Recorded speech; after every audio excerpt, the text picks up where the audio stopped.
Welcome to Just Kick It with Big Bob, where I share my 2 bobs worth with you whether you like it or not.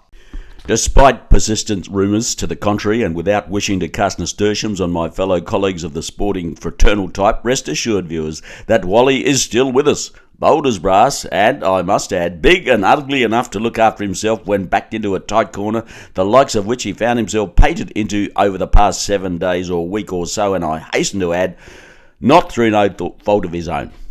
But moving on to more pressing matters that have bubbled to the surface of this hearty winter soup we find ourselves enjoying in this soldier's bold time of year. Mud on the grounds. There is simply not enough of it to enable top-ranking players and foot soldiers alike to showcase the skills they work on each and every week whilst training at the bog holes they employ for circle work of a Tuesday and a Thursday night, not to mention the recovery sessions of a Sunday morning in a by and large successful attempt to keep their fluids up. Furthermore, the fans want to see it. The skidding marks through the cricket pitch area, the white shorts all muddied up, the desperado kicks off the ground in the glue pots, not to mention the entertaining side of the umpies, high-stepping their way to the centre circle and attempting to bounce the ball and is to see it stick with a thwump and be lucky to gain elevation of more than a foot or so. Now that's entertainment. That's what the fans want to see. That will get the turnstiles ticking over and keep the AFL coffins full, whilst at the same time sort the sheep from the billy goats. Who do you want alongside you in the trenches? That's right, the ones prepared to get down and dirty in the mud, get a little dirt on their hands, the blue-collar workhorses, mudlarks, bare parts men, your meat and 3 veg types who are prepared to put their hands up, get down and stand up and be counted in the clinches when it really counts. To cut a long story short, bring back the mud. All those in favour? Say aye. The ayes have it in no uncertain terms. On another innovation the game is crying out for, and I'm not alone in the cry from the wilderness in this regard. Matter of fact, more than one of our avid readers has proffered the following suggestion that I'm merely here to provide the platform and get in front of earholes for it, so to speak.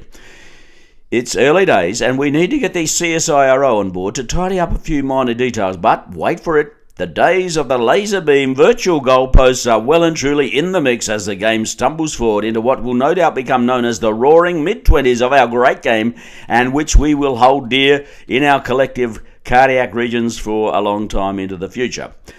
Laser beam virtual goalposts are the way into the future, and anyone who can't see as much must be labelled a short-sighted Luddite with the imagination of a newt. Imagine the advantages.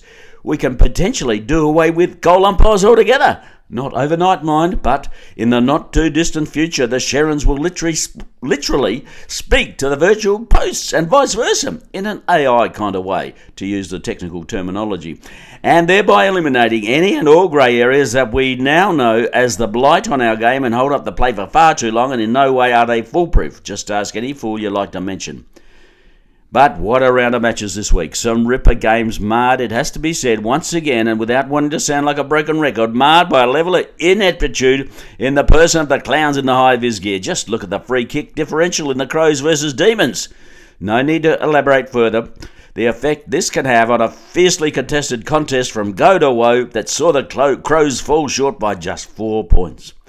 They must, of course, accept some of the blame on their own shoulders, as they have only themselves to blame for having missed at least 10 gettable goals from set shots. They were gallant in defeat, it has to be said, but gallantry won't book you a seat at the round table when all is said and done. In saying that, in the final stanza, they did get crucial hard ball gets, loose ball gets, ground ball gets, and showed that maybe the D's are not, and I make no bones about saying so, they are not all they are cracked up to be. The question remains, can the Crows in the remaining games get the messaging right and achieve a level of cognitive distancing, access the corridor with consequential footy and scrape their way in? What more could you ask for, and who could ask for anything more? By the way, Port went down by 2 points as the Pies stormed home in a thriller in front of a hostile crowd, and at the Bay in the Sandful, the home side made a late run to down the Blood and Tars in what can only be described as a messy affair. In closing, and until next time, this has been Big Bob answering the question no one thinks to ask, not now, not ever, whether you like it or not, and thanks for listening. Do-ah, diddy-diddy-dum-diddy-day.